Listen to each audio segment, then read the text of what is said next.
I pozdrav svima ljudi, dobrodošli u još jednu novu epizodu i u današnjoj epizodi želim da sastavim jedan squad builder koji treba nekih 400.000 da košta. Radi se o seriji A i stvarno jedan jako dobar tim sa puno man of the match kartica i puno inform kartica, tako da krećemo sa pomenom. Tu naravno vi mislite da ću ja da stavim nekog iz tipa Juventusa,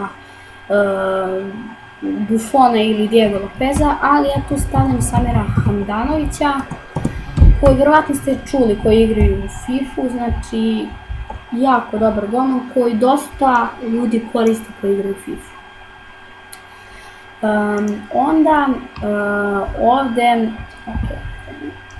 Onda ovdje ide Bonucci. Inače, idete ako zaboravim nekog fudbalera, zato što stvarno dosta imamo 11 fudbalera pa zaboravim, ali ide Vidić. Nemanja Vidić iz Intera koji će se jako dobro da se slaže sa Handanovićem. Ovdje ide Ashley Cole, znači on je igrao tamo u Premier ligi, sad igra za Romu. Nije mu loš pace, ali eto ima toj defending i dribbling što je jako solidno. Ovdje ide Konko koji on je brz, a mnogo krlja dobro u tom, što je bitno, jako dobro uklizava. Ovdje ide Pirlo, inform kartica, ovdje ide Hamšik, man of the match kartica, a ovdje ide Pogba gold kartica, zato što inform verzije su dosta skupe, kada obično upgrade kartica. Ovdje ide El Shaarawy. El Shaarawy ima dosta nešto fudbalera, tako da on je tek na trećoj stranici. El Shaarawy, ovdje ide i Higuain, ali kad bi stavili možda ovu karticu, da, to bi već koštalo 100.000 više. Kad bi stavili ovu karticu,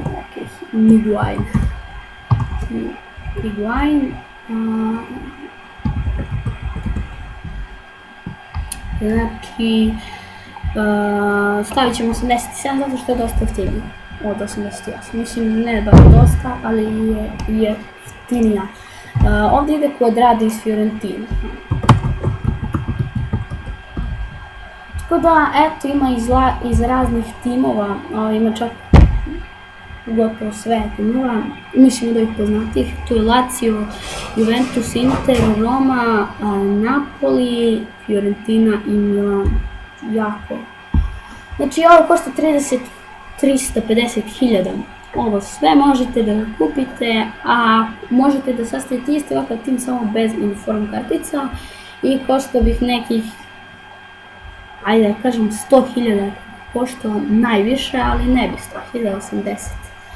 Znači, ali je jako tim, znači kupite ga, nećete se pokajati. Hvala što ste pogledali klip, a mi se vidimo vrlo uskoro. Ćao!